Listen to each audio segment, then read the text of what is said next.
Welcome back to the TYSK report. This is MMC bringing you the things you should know happening in the world of technology. Of course, I got some great articles on the docket. So let's dive into the first one where we're talking about EVs. Tesla warns that the Model 3 is about to lose half of its tax credit in the US. A federal tax credit funded through the Inflation Reduction Act can currently shave up to $7,500 off the price of Tesla's Model 3, but that's about to drop in half. The tax credit will fall to $3,750 by January 1st, 2024 for the Model 3 rear-wheel drive and Model 3 long range, the company warned. Starting at around $36,000, the Model 3 comes with the lowest cost of any Tesla vehicle.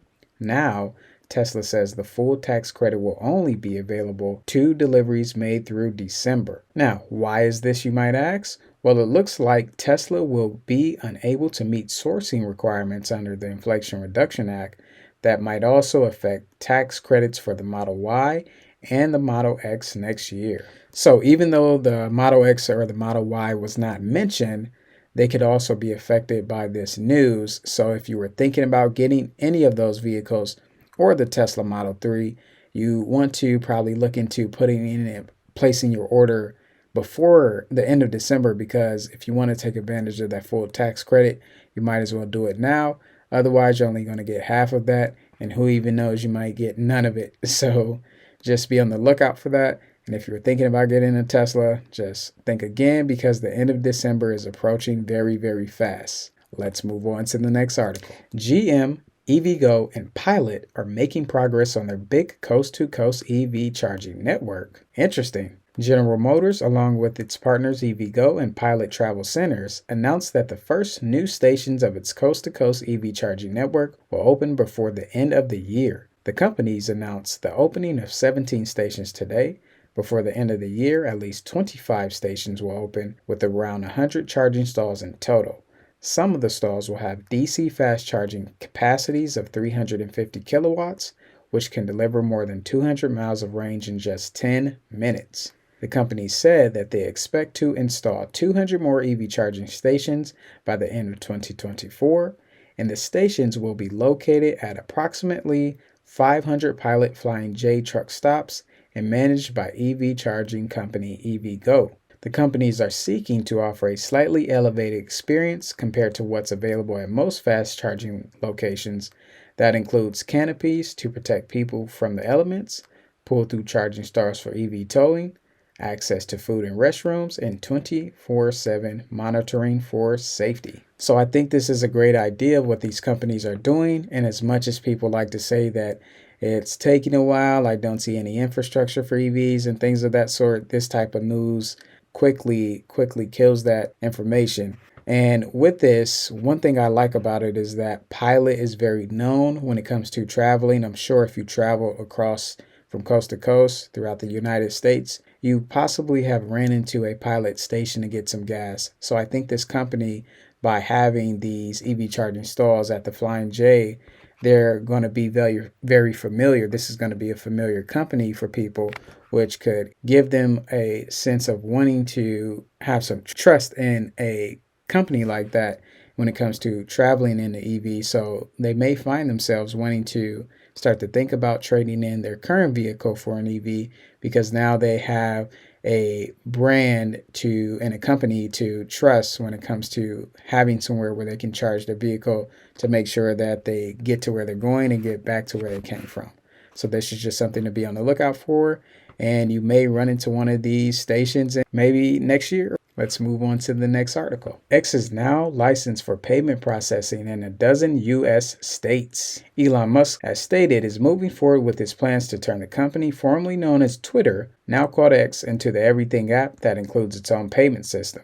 The company in late November was granted 3 additional money transmitter licenses in the United States of South Dakota on November 27th, Kansas on November 28th, and Wyoming on November 30th, bringing the total number of states where the company is allowed to engage in money transfers to 12. The other states where the company had previously been granted a money transmitter license include Arizona, Georgia, Iowa, Maryland, Michigan, Mississippi, Missouri, New Hampshire, and Rhode Island.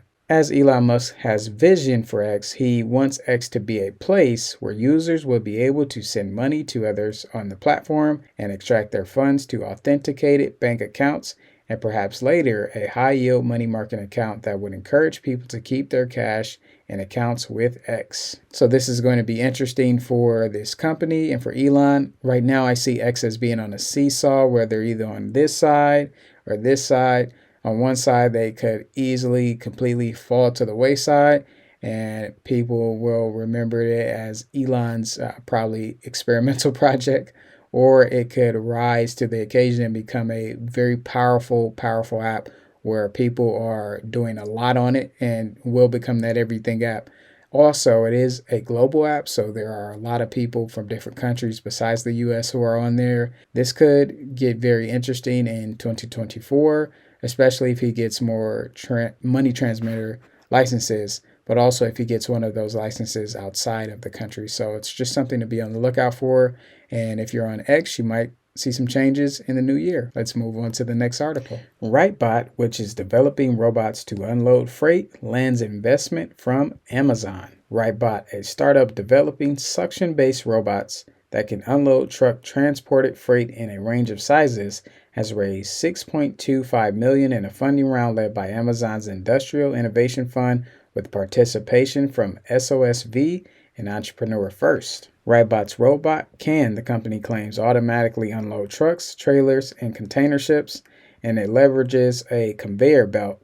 A robotic arm is equipped with what's essentially a suction cup and a camera with computer vision.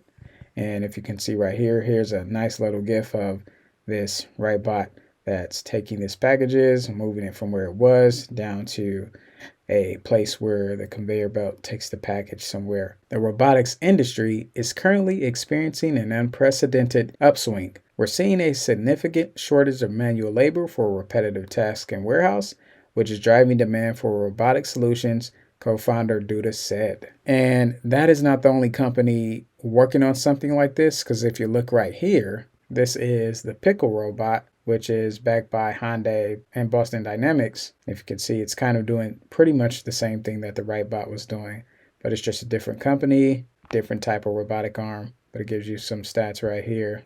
And this isn't the only other company doing that. So there's actually a third one, and this one is called Mugen, and they have the industrial robots for everyone. And you can see right here, they're sorting different things and moving packages on the conveyor belts. It's going to get very, very, very interesting for the future. If you are in a warehouse job, just be very mindful of this. You don't know how quickly your job can be transferred over to a robot doing what you do, especially if it's repetitive, if it's manual labor. This is just something to be on the lookout for. Definitely look more into gaining some skills that can be used and that you can fall back on in case maybe one day you walk into your place of work and get a flyer or an announcement saying that things are going to be changing and you start to see more robots coming in. You don't want to be impacted by that or caught off guard, so be on the lookout for it. Moving on to the next article. AMD releases new chips to power faster AI training. Su said during a presentation that the MI300X is the highest performing accelerator in the world.